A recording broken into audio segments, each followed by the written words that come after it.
네, 오늘 하나님의 말씀은 신약성경 고린도전서 14장 20절부터 31절까지 보겠습니다.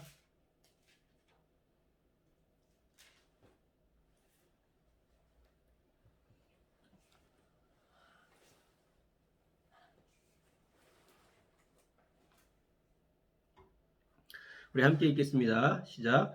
형제들아, 지혜에는 아이가 되지 말고 악에는 어린아이가 되라. 지혜에는 장성한 사람이 되라. 율법에 기록된 바 주께서 이르시되 내가 다른 방언을 말하는 자와 다른 입술로 이 백성에 말할지라도 그들이 여전히 듣지 아니하리라 하였으니, 그러므로 방언은 믿는 자들을 위하지 아니하고 믿지 아니하는 자들을 위하는 표적이나 예언은 믿지 아니하는 자들을 위하지 않고 믿는 자들을 위함이니라. 그러므로 온 교회가 함께 모여 다 방언으로 말하면 알지 못하는 자들이나 믿지 아니하는 자들이 들어와서 너희를 미쳤다 하지 아니하겠느냐? 그러나 다 예언을 하면 믿지 아니하는 자들이나 알지 못하는 자들이 들어와서 모든 사람에게 책망을 들으며 모든 사람에게 판단을 받고 그 마음에 숨은 일들이 드러나게 되므로 엎드려 하나님께 경배하며 하나님이 참으로 너희 가운데 계신다 전파하리라. 그런즉 형제들아 어찌할까? 너희가 모일 때 각각 찬송시도 있으며 가르치는 말씀도 있으며 계시도 있으며 방언도 있으며 통역함도 있나니 모든 것을 덕을 세우기 위하여 하라. 만일 누가 방언으로 말하거든 두 사람이나 많아야 세 사람이 차례를 따라 하고 한 사람이 통역할 것이요, 만일 통역하는 자가 없으면 교회에서는 잠잠하고 자기와 하나님께 말할 것이요, 예언하는 자는 둘이나 셋이나 말하고 다른 이들은 분별할 것이요, 만일 곁에 앉아 있는 다른 이에게 계시가 있으면 먼저 하던 자는 잠잠할지니라. 너희는 다 모든 사람으로 배우게 하고 모든 사람으로 권면을 받게 하기 위하여 하나씩 하나씩 예언할 수 있느니라. 아멘.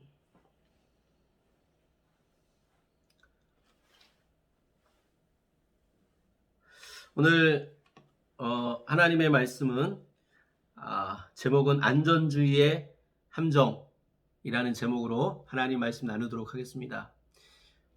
성경 말씀에 가장 안전주의를 추구했던 말씀을 꼽자면, 인물을 꼽자면 예수님의 그 달란트 비유 중에 한 달란트 맡은 자를 생각할 수 있습니다. 예수님이 각각 5달란트, 2달란트, 1달란트를 맡겼는데, 한 달란트 맡은 자는 그 예수님이 주신 달란트를 장사하다가 다 그 돈을 잃어버릴까봐, 없어질까봐 두려워서 그 돈을 안전하게 땅속에 묻어놓고 있었습니다. 주님이 다시 오실 때 자기는 칭찬 받을 거라고 생각했습니다. 그것이 한 달란트 맡은 자가 생각할 때는 굉장히 지혜로운 행동이라고 생각했습니다. 왜냐하면 그 한 달란트를 잃어버리지 않았기 때문에, 없애버리지 않았기 때문에 자기는 칭찬받을 거라고 생각을 했습니다. 그런데 우리가 알듯이 예수님이 오셨을 때 너는 참 안전하고 안전주의를 추구하는 지혜로운 사람이구나 라고 예수님이 칭찬하신 것이 아니고, 예수님이 악하고 게으른 종이라고 꾸중하시고 책망하신 것을 알 수 있습니다. 우리가 신앙생활 하면서도 이 안전주의가 지혜로운 것처럼 보이지만 하나님은, 예수님은 거꾸로 우리를 책망하실 수 있다는 것을 기억해야 합니다. 성경에 보면은 지혜로운 인물들이 나옵니다. 솔로몬은 하나님께 지혜를 구해서 하나님을 감동시키시고 또 하나님을 기쁘시게 했습니다. 그래서 하나님이 우리가 알듯이 솔로몬에게 지혜와 함께 부와 명예를 함께 주신 것을 알 수 있습니다. 그처럼 하나님께 지혜를 구하고 우리가 지혜로운 사람이 되는 것은 하나님 보실 때 굉장히 중요한 것을 말씀해주고 있는 것입니다.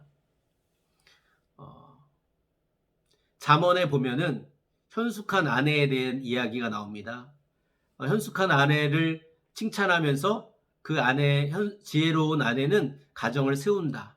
이것이 하나님이 기뻐하시는 것이다 라고 말씀하고 있습니다.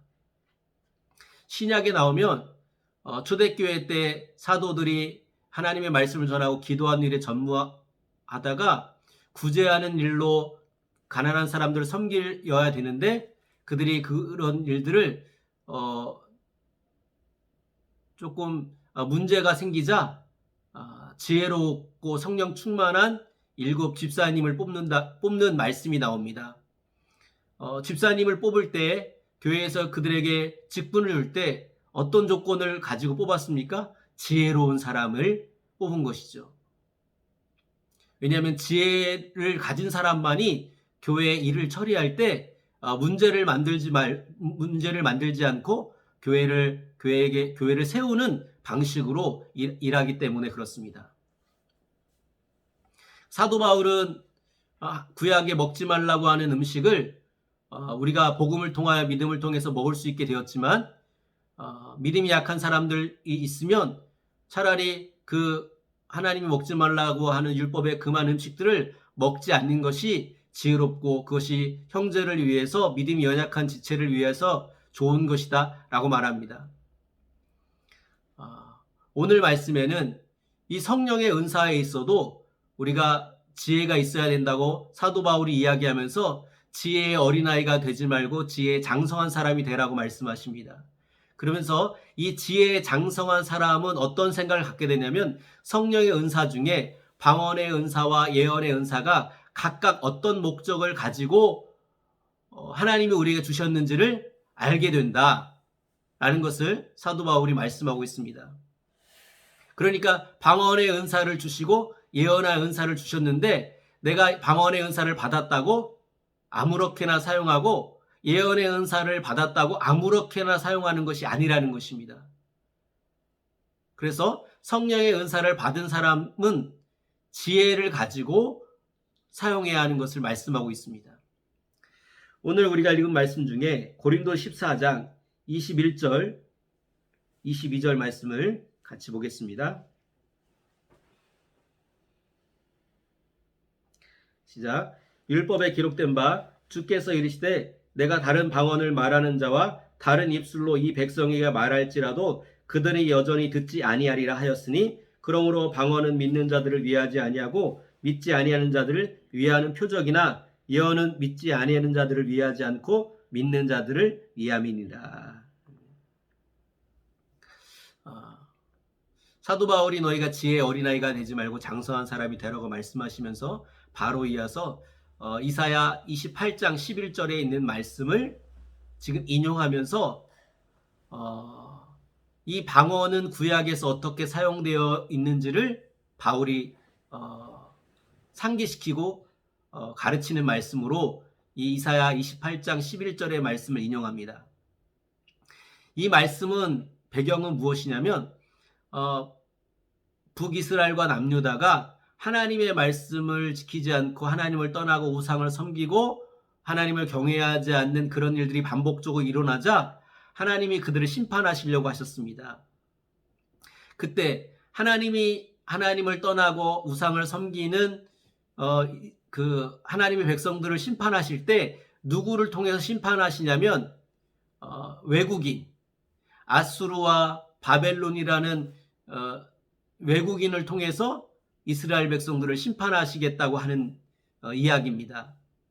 그러니까 그들이 심판을 받을 때 자기 나라의 언어를 쓰는 사람이 아니라 외국말을 쓰는 방언으로 말하는 사람들로 인하여 심판을 받게 되는 거죠.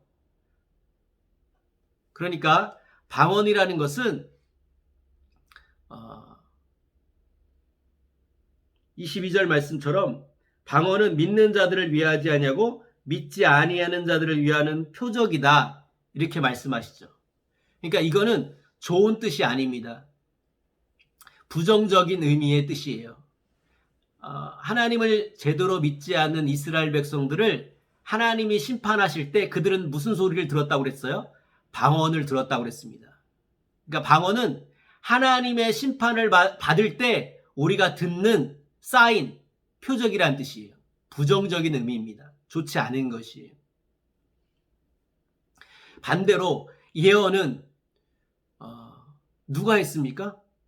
같은 말을 쓰는 이스라엘의 사람 선지자를 통해서 그들은 예언을 듣게 되었습니다. 이사야 선지자를 통해서 이스라엘 백성들에게 자기의 말로 예언한 거죠. 그 예언의 내용은 너희가 회개하라고 하는 말씀과 동시에 하나님께서 너희를 심판하시지만 다시금 하나님께서 너희를 위로하시고 회복하실 것이고 하나님이 약속하실 것이고 이전의 영광을 다시금 하나님께서 회복시키실 거라는 말씀을 예언의 말씀으로 듣게 하십니다. 그러니까 사도 바울이 너희가 구약의 말씀 가운데 방언을 언제 들었는지 그리고 예언을 언제 들었는지를 너희가 한번 생각해 봐라. 그렇게 말씀하고 있는 것이. 그래서 방언은 믿지 아니하는 자들을 위한 표적이나 예언은 믿는 자들을 위하여 하나님께서 주신 것이다 라고 말씀합니다. 그래서 사도 바울이 뭐라고 말씀하냐면 그렇기 때문에 너희가 이 신약의 시대에 이 교회 시대에 너희가 모일 때 어떤 말을 해야 되는가? 방언으로 말하는 사람이 되어야 되겠는가? 아니면 예언을 말하는 사람이 되어야 되겠는가를 사도 바울이 일깨우고 있는 것입니다. 당연히 방언을 말하는 것이 아니고 예언을 말함으로써 교회의 덕을 세우는 사람들이 되라고 말하는 것입니다. 이것이 지혜의 장성한 사람이 깨닫고 알게 되는 것이라는 것입니다. 23절 말씀에 보면 그러므로 온 교회가 함께 모여 다 방언으로 말하면 알지 못하는 자들이나 믿지 아니하는 자들이 들어와서 너희를 미쳤다 하지 아니하겠느냐 했습니다. 교회에서 방언으로 말하면 믿지 아니하는 사람들이 뭐라고 반응하냐면 교회는 미친 사람들이 모였네? 라고 생각한다는 것입니다.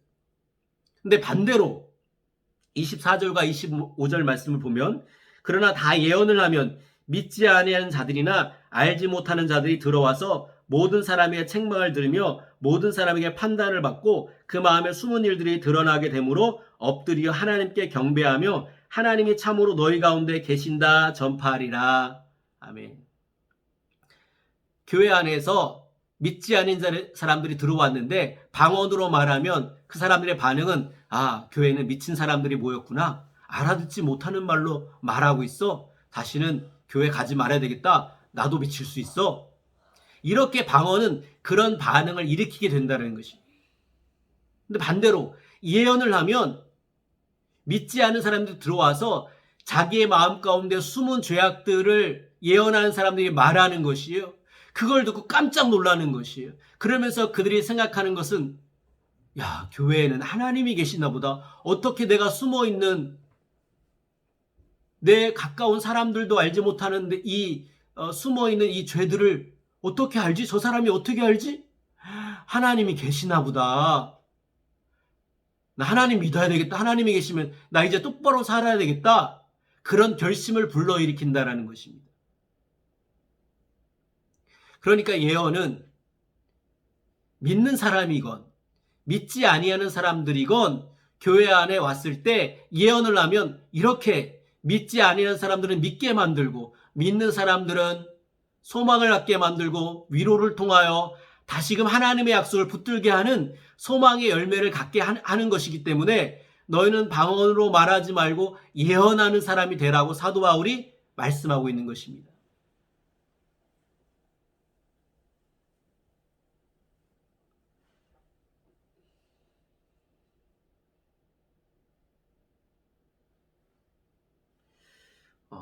여기에서 사도 바울은 이어서 26절에 이렇게 말씀해 주고 있습니다. 같이 읽겠습니다. 시작. 그런즉 형제들아 어찌할까 너희가 모일 때 각각 찬송시도 있으며 가르치는 말씀도 있으며 계시도 있으며 방언도 있으며 통역함도 있나니 모든 것을 덕을 세우기 위하여 하라. 사도 바울이 우리가 교회에서 성령의 은사로 성령께서 우리에게 방언의 은사를 주셨지만 방언의 은사를 교회에 모였을 때 사용하면 더군다나 통역함이 없이 방언으로 말하는 그 은사를 사용하면 아무런 덕을 세우지 못하기 때문에 너희는 방언으로 말하지 말고 성령의 은사 가운데 예언의 영으로 말하는 예언의 은사를 사용하라고 말씀하시는 거죠. 그렇기 때문에 너희가 모일 때는 어떤 요소가 있어야 되면 찬송 시가 있어야 된다. 그 다음에 가르치는 말씀이 있어야 된다.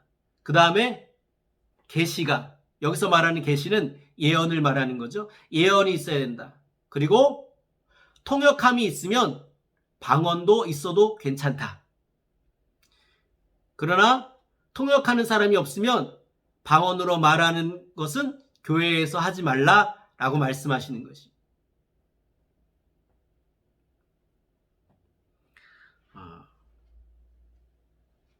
여기서 우리가 생각해야 될 것 중에 하나가 뭐냐면, 사도 바울은 분명히 교회에서 너희가 모일 때 무엇이 있으라고 말하냐면 찬송시, 우리가 찬송하는 거죠. 두 번째는 가르치는 말씀, 세 번째는 예언, 계시. 이것을 말씀하는데 우리의 모임 가운데 찬송시는 자리를 잡았죠. 우리가 찬양하는 것은 우리 모일 때 하는 것입니다. 찬양은 다 모일 때 하는 것입니다. 그 다음에 가르치는 말씀, 가르치는 말씀도 자리를 잡았습니다. 설교라고 하는 거죠. 그런데 계시, 예언은 우리 모임 가운데 자리를 아직도 여전히 잡지 못하고 있습니다. 왜 우리 모임 가운데 찬송시는 있고 가르치는 설교도 있는데 왜 예언의 영으로 예언하는 이 계시는 자리 잡지 못했을까요?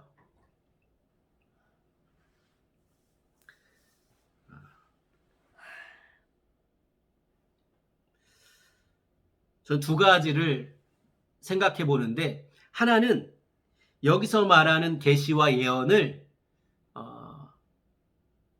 어떤 분들은 가르치는 말씀, 설교로 이해하고 생각하는 사람들이 있습니다. 그러니까 예언은 그냥 설교야.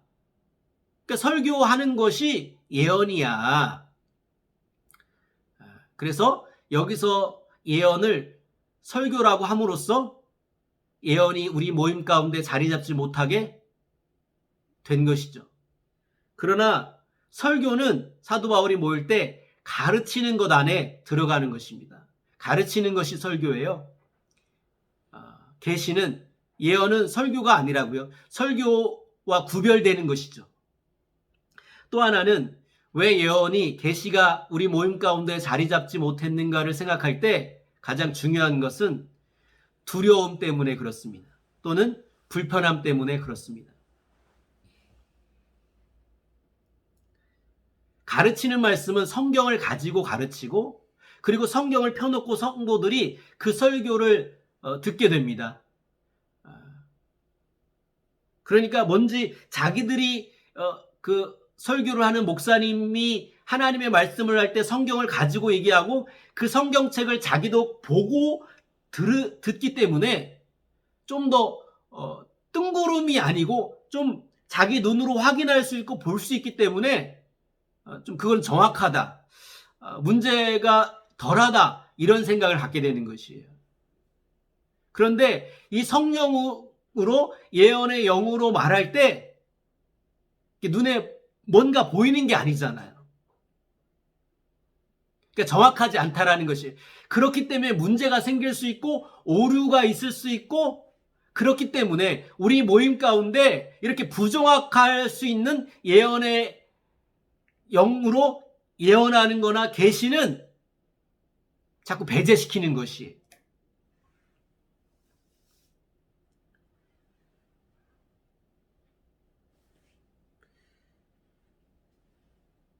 그런데 사도 바울은 이것을 몰랐을까요? 이것을 당연히 알았죠.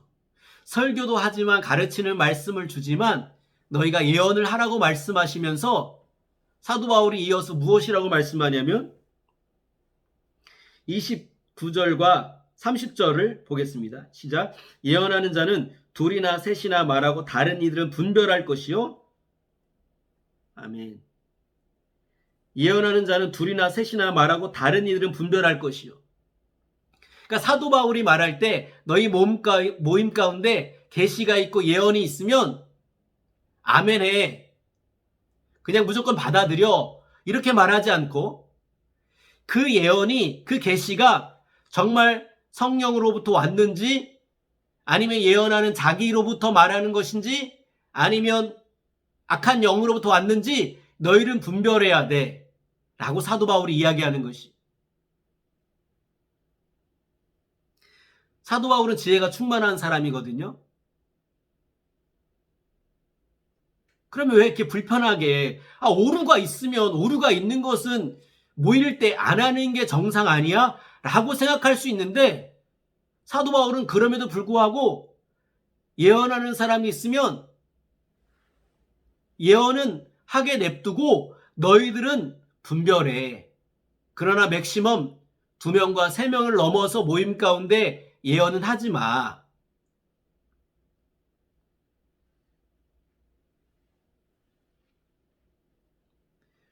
그러니까 이렇게 부정확할 수 있고 성령의 예언으로서 말하는 것이 아닐 수 있기 때문에 우리는 어떤 방법을 취했냐면 예언이라는 것을 모임 가운데 빼버리는 방법으로 없앴습니다. 사도 바울은 예언을 하는데 너희가 분별함으로써 그 부정확할 수 있는 예언을 커버해, 보완해 라는 방식으로 사도 바울이 우리에게 말씀하고 있다는 것이.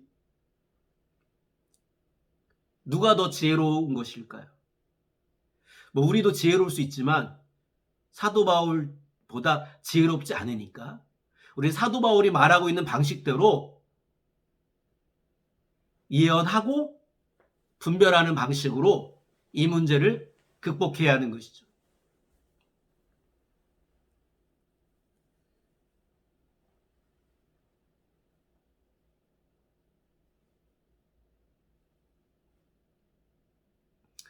우리가 설교와 예언을 같은 것으로 생각하는데 아까도 말씀드렸지만 설교와 예언은 같은 것이 아닙니다. 아까 예언을 하면 믿지 않는 사람들이 어떤 일이 있다고 그랬죠? 자기 마음에 숨은 일들이 드러난다고 말씀했습니다. 그래서 여기에 하나님이 계시다라고 인정하고 그래서 하나님께 엎드리고 하나님이 계신 것을 전파하는 사람이 된다고 그랬습니다. 이것은 설교를 듣고 그런 것이 아니고 예언을 듣고 들은 것이, 예언을 듣고 그런 반응을 보인 것이. 구약에 다윗이 우리아의 아내 밧세바를 뺏어서 자기의 죄를 짓는 수단으로 사용했습니다.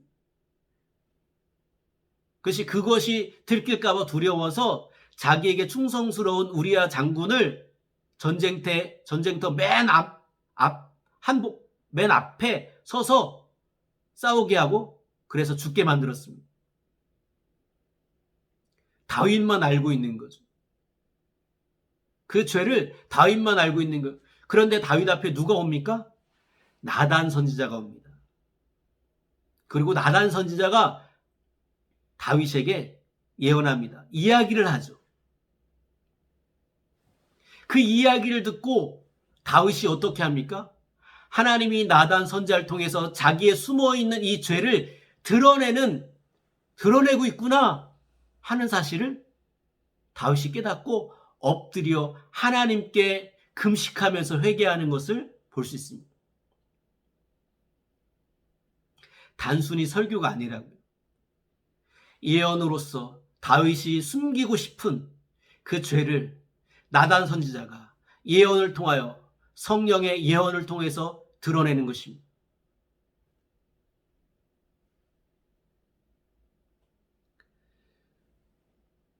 성령의 은사로서 예언을 하는 것과 설교를 하는 것을 조금 제가 생각할 때 비교하자면 예언을 하면 오늘 이 말씀처럼 어떤 고백이 나오냐면 이 모임 가운데 하나님이 계신다. 하나님이 계신다라고 하는 고백이 나옵니다. 그래서 설교를 하면요. 믿지 않는 사람들이 왔을 때 또는 믿는 사람이 왔을 때 설교를 잘하잖아요. 그러면 저 목사님 설교 잘하네. 믿지 않은 사람들이 믿는 사람이 교회에 와서 성가대에서 찬양을 잘하면 야, 이 교회 성가대 참 잘한다. 그러나 예언을 통하여 말씀을 전하면 잘한다는 고백이 아니라 이 모임 가운데 하나님이 계시다. 완전 고백이 달라지는 것입니다. 사도 바울은 우리 모임 가운데 무엇이 증명이 돼야 되면, 사람들이 무엇을 고백해야 되면 잘한다고 박수 치는 것이 중요한 게 아니고 이 모임 가운데 하나님이 계시다라고 하는 이 고백이 나오게끔 해야 한다는 것을 사도 바울이 얘기하는 것입니다. 설교가 필요하지 않다는 것을 얘기하는 것이 아닙니다. 가르치는 말씀은 너무나 중요한 것이고 설교는 핵심이고 중요합니다. 그러나 그렇다고 해서 예언의 은사를 설교가 대신할 수 없는 것이고 대신해서도 안 된다는 것입니다. 그런데 우리는 안전하지 않다라는 이 두려움과 그리고 그 예언의 말씀을 우리가 들을 때, 성도님들이 들을 때 그걸 분별해야 되는 불편함. 나는 교회 가서 편하게 말씀 듣고 아멘 아멘 하고 싶은데 뭘 저 예언하는 사람이 말하면 내가 또 그걸 듣고 분별해야 돼? 아, 피곤해. 이렇게 생각할지 모릅니다. 왜 분별하게 만들어? 그냥 딱딱 옳은 소리만, 맞는 소리만 하지 라고 생각할지 모릅니다. 사도 바울은 그걸 몰랐을까요? 저는 이것에 대해서 세 가지를 한번 생각해 봤습니다. 안전주의가 하나님이 주신 지혜가 아닐 수 있다는 것을 말씀드리고 싶습니다. 첫 번째는 우리 그 교회 역사 가운데 가장 암흑기 시대를 꼽는다면 세계 역사 가운데 중세 시대를 꼽습니다. 영적으로 가장 깜깜하고 어두웠던 시대라고 다 같이 한 목소리로 그 시대가 하나님과 가장 멀었던 시대라고 말합니다. 그래서 누가 등장했죠? 마틴 루터가 등장합니다. 종교개혁을 한 마틴 루터. 그런데 이 마틴 루터가 한 것 중에 가장 제가 볼 때 위대한 것은 성경을 번역한 것입니다. 원래 성경은 구약은 히브리어, 신약은 헬라어로 쓰였습니다. 그래서 누구만 헬라어와 히브리를 읽을 줄 아는 종교 지도자들만 성경을 읽었습니다. 나머지는 그냥 주일날 가서 설교만 듣는 거예요. 성경을 읽을 줄 모르니까 헬라어, 히브리어 어떻게 알겠습니까? 번역이 안 돼가지고. 그런데 왜 번역을 안 한 줄 아십니까? 두려움 때문에 안 했어요. 이 성경을 번역하면 영적으로 깊지 않은, 영적으로 수준이 부족한 이 성도들이 읽어서 잘못되면 어떻게 하냐? 잘못되게 해석하면 어떡하냐? 그런 두려움 때문에 성경을 번역하지 않는 것이에요. 그래서 안전하게 우리같이 영적이고 우리같이 하나님이 세우신 이 지도자들이 성경을 해석해서 그냥 가르치면 되는 거야. 그게 나아. 이렇게 생각한 것이에요. 제가 한번 물어보겠습니다. 어떤 생각이 더 지혜로운 생각일까요? 왜 중세시대가 영적인 암흑기가 왔을까요? 성경을 읽는 사람들이 종교 지도자들만의 것이었기 때문에 영적으로 더 문제가 있었던 것이에요.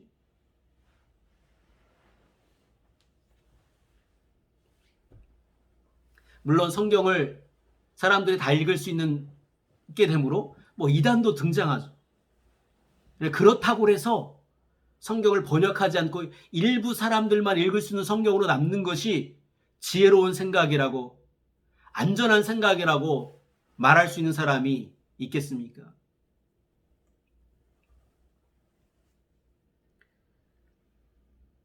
두 번째는 바울이 디모데에게 말씀하고 있는 것 중에 하나가 뭐냐면 디모데전서 4장 12절과 15절과 디모데후서 1장 6절과 7절 말씀에 보면 디모데에게 안수할 때 디모데 안에 무엇이 임했냐면 성령의 은사가 임했다고 그랬습니다. 근데 디모데는 좀 소심해서 그런지 자기 안에 있는 성령의 은사를 사용하는 걸 주저하는 마음이 있었다고 했습니다. 중요하지 않은 것처럼. 그래서 사도 바울이 디모데 4장 12절과 15절에 무엇이라고 권면하냐면 디모데에게 너는 사람들에게 본이 되는 삶을 살아야 돼. 두 번째는 너희는 성경을 읽고 성경을 가르치는 사람이 돼야 돼. 세 번째는 너희 안에 있는 은사를 가볍게 취급하면 안 돼. 그러니까 사도 바울이 디모데에게 하는 말은 성경을 읽고 성경을 가르치는 것이 너의 일이야. 그것이 중요하지만 너가 안수받을 때 너에게 임했던 성령의 은사를 가볍게 소홀히 그래서 성령의 은사를 의지하여 사역하는 것을 망설이거나 주저하면 안 돼. 사도 바울이 그런 말을 했다는 것이. 그런데 이 디모데가 그 말씀을 듣고 디모데가 또 그 성령의 은사를 적극적으로 하려고 하는 사람이 아니고 여전히 주저하는 마음이 있었는지 디모데 전서 4장에 했던 말씀을 또 디모데후서 1장에 말씀하고 있습니다. 한번 성경을 보겠습니다. 디모데후서 1장 6절과 7절입니다. 시작. 그러므로 내가 나의 안수함으로 내 속에 있는 하나님의 은사를 다시 부릴 듯 하게 하기 위하여 너로 생각하게 하노니 하나님이 우리에게 주신 것은 두려워하는 마음이 아니요 오직 능력과 사랑과 절제하는 마음이니. 지금 바울이 디모데에게 하나님의 은사가 너가 안수받을 때 하나님의 은사가 너에게 임했어. 너가 사역할 때 그 하나님의 은사가 더 부릴 듯하게 해야 돼. 그 은사를 사용함에 있어서 너 마음 가운데 두려운 마음이 있잖아? 두려운 영이 있잖아? 그건 하나님이 주신 것이 아니야.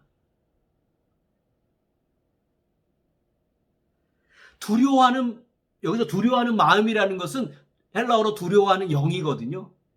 우리 가운데 두려워하는 영 가운데 내 안에 있는 하나님의 은사가 성령의 은사가 부릴 듯하지 않고 자꾸 주눅들고 위축되는 것은 하나님이 하시는 것이 아니야. 속으면 안 돼 디모데야 라고 말한다는 것이.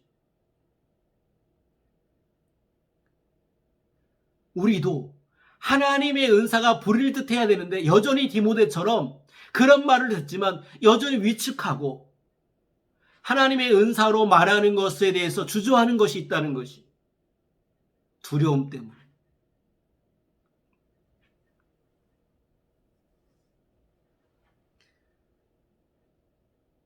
저와 여러분들이 성령의 은사가 우리 안에 있을 때 그것을 사용함에 있어서 두려워하는 마음의 지배를 받지 않기를 예수님으로 축복합니다. 또 세 번째는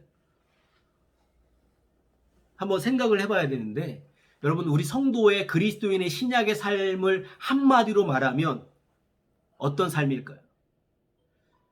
성경을 읽고 성경을 통해서 우리가 인도받는 삶 이렇게도 말할 수 있지만 전 더 본질적인 것은 성령의 인도를 받는 삶이 이 신약의 그리스도의 삶을 한마디로 표현하는 거라고 생각합니다. 성령의 인도를 받는 삶. 로마서 8장을 보면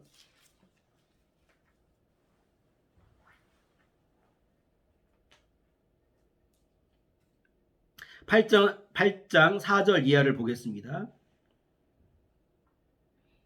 시작. 육신을 따르지 않고 그 영을 따라 행하는 우리에게 율법의 요구가 이루어지게 하려 하심이니라.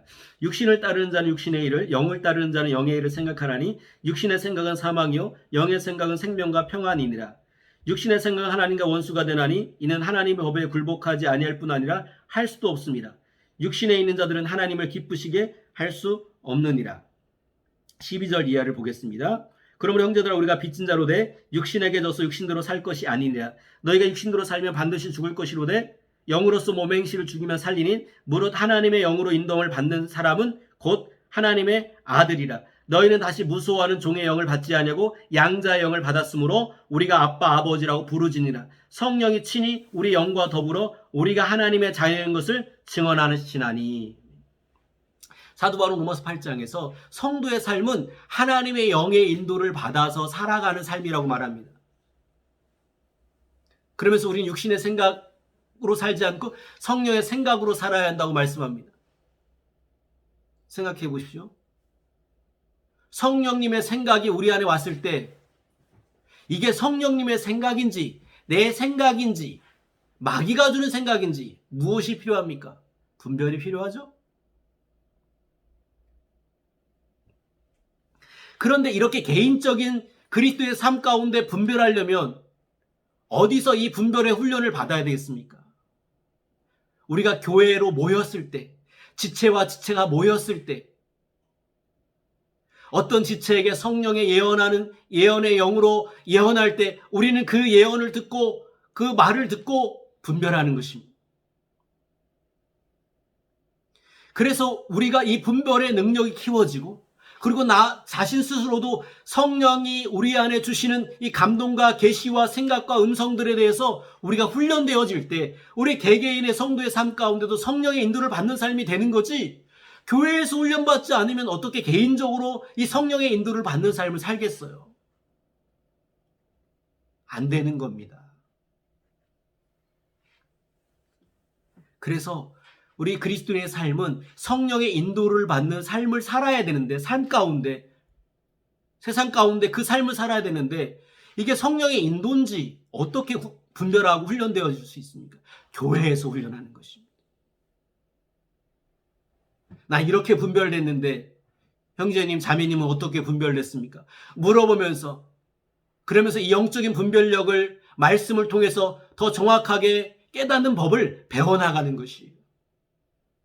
그러나 이렇게 성령의 인도에 민감하게 분별하는 연습을 안 하면 세상 가운데 어떻게 살게 되냐면 육신의 생각만을 갖게 된다고요. 성령의 생각이 우리에게 올지라도 그 생각을 캐치하지 못한다고요. 그러니까 개인적인 분별 이전에 교회적으로 분별하는 연습을 통하여 우리는 계속해서 예배 드릴 때 성령에 의존하고 성령에 민감하고 성령에 의지하는 이 삶을 살아야 하고 연습해야 되는 것입니다. 교회에서 모일 때 해야 되는 것입니다.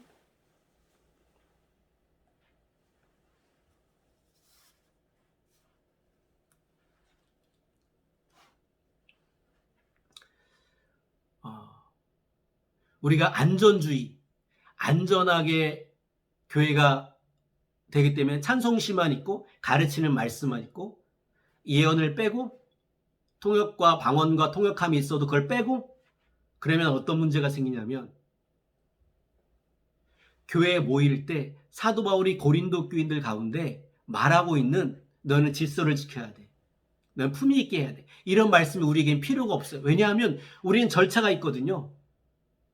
질서를 회방하는 사람이 없어요. 그러니까 이 성령의 역사가 모임 가운데 성령님이 주인공이 되시도록 우리는 자꾸 모임이 성령님이 주도하시고 성령님이 개입하시고 성령님이 인사이드의 역할을 감당하도록 해야 되는데 자꾸 우리는 성령님이 아웃사이더 역할을 하게 하는 겁니다.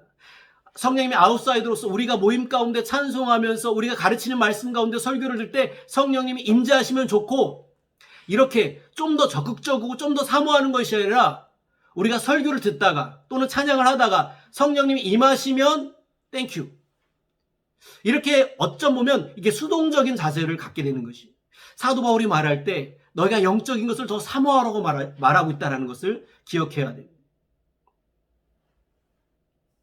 그러니까 예배를 인도하는 사람도, 말씀을 하는 사람도, 말씀을 듣는 사람도, 말씀을 전하는 사람만 성령 충만하고 말씀을 듣는 사람들은 그냥 멍 때리면서 그냥 그 설교를 성령에 의지해서 분별의 은사로 분별함으로써 분별하지 않고 그냥 나는 아멘하면 되지 뭐, 이러한 태도를 가지고 예배를 드리는 것이, 모이는 것이 하나님이 기뻐하시는 것이 아니라는 것이. 예배 인도자들, 예배에 참여하는 지체이든 다 성령에 의존하고 성령을 의지하고 영적인 것을 사모해야 될 줄 믿습니다. 예언하는 사람이 있으면 우리는 뭘 사모해야 합니까? 우리는 분별을 사모해야 되는 것이죠. 방언하는 사람이 있으면 우리는 뭘 사모해야 되겠습니까? 통역을 사모해야 되는 것입니다.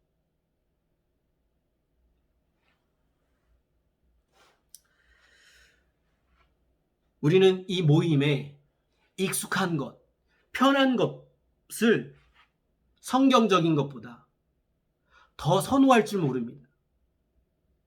우린 지금까지 그렇게 모였고 그런 것들의 요소들만 우리 모임 가운데 있었기 때문에 그 익숙하고 편하고 안전하고 라고 생각할지 모릅니다. 그러나 사도 바울이 적어도 이 고린도 14장에 말하는 것은 그 이상입니다.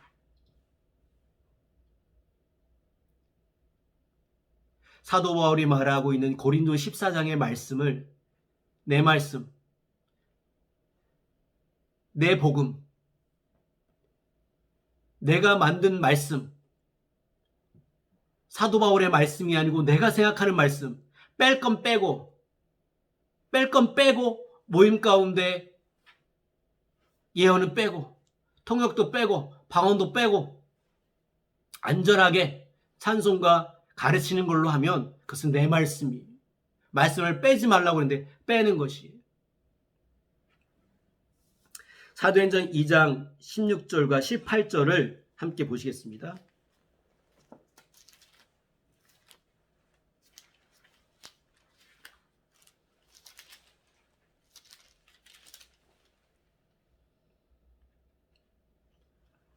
사도행전 2장 16절에 18절 같이 읽겠습니다. 시작. 이는 그 선지자 요엘을 통하여 말씀하신 것이니 일러스되 하나님이 말씀하시기를 말세에 내가 내 영을 모든 육체에게 부어주리니 너희의 자녀들은 예언할 것이요 너희의 젊은이들은 환상을 보고 너희의 늙은이들은 꿈을 꾸리라. 그때 내가 내 영을 내 남종과 여종에게 부어주리니 그들이 예언할 것이요. 이 베드로의 이 설교 요엘서에 있는 그 예언의 말씀이 초대교회에 이루어지면서 그 이루어지는 그 일들은 지금도 지금의 시대에도 계속되는 것이죠. 뭐라고 말씀하고 있습니까? 성령께서 임하시면 모든 육체에 하나님의 영이 임한다고 했습니다. 구약과 달라요. 하나님이 특별하게 세우신 선지자에게만 하나님의 영이 임하는 것이 아닙니다. 모든 육체에게, 그리스도를 믿는 모든 육체에게 하나님의 영이 임한다라고 말씀합니다. 그래서 너희의 자녀들은 예언할 것이라고 말씀하고 있습니다. 젊은이는 환상을 보고 늙은이는 꿈을 꾼다고 말씀하셨습니다. 그러면서 이 말씀을 오해할까 봐, 특별히 하나님이 세우신 종에게만 해당이 되는 걸 오해할까 봐 18절에 그때 내가 내 영을 내 남종과 여종에게 부어준다. 그러니까 하나님이 세우신 남종과 여종에게만 예언하는 일이 일어나는 것이 아니라 모든 육체에게 자녀들이 예언할 것이라는 것을 말씀하고 있는 것입니다.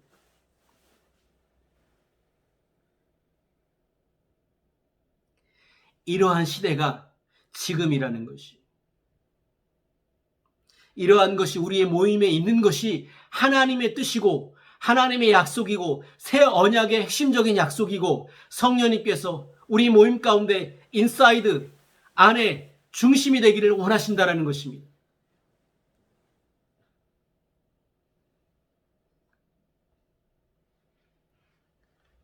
우리는 성령의 이 역사와 이 예언의 영의 역사를 통제하는 사람이 되지 말고 우리가 성령의 통제를 받는, 그래서 우리를 통하여 성령께서 말씀하실 수 있는, 이 예언으로 말씀할 수 있는, 통역과 분별로 말씀하실 수 있는, 그렇게 오픈 마인드, 그래서 우리 모임 가운데 초대교회의 모임의 예배를 회복할 수 있는 저 여러분 되시길 예수님으로 축복합니다. 기도하겠습니다. 할렐루야. 아버지 하나님 감사합니다. 오늘 우리가 지혜로운 사람이 되기를 원합니다. 하나님, 성령의 은사가 우리 가운데 하나님 더 나타나고 더 임하기를 원합니다. 성령의 은사를 통하여 교회를 세우기를 원하고 믿는 자를 세우기를 원하고 하나님 믿지 않는 사람들을 믿게 만드는 그러한 우리의 모임이 되게 하여 주옵소서. 예수님으로 기도드립니다. 아멘.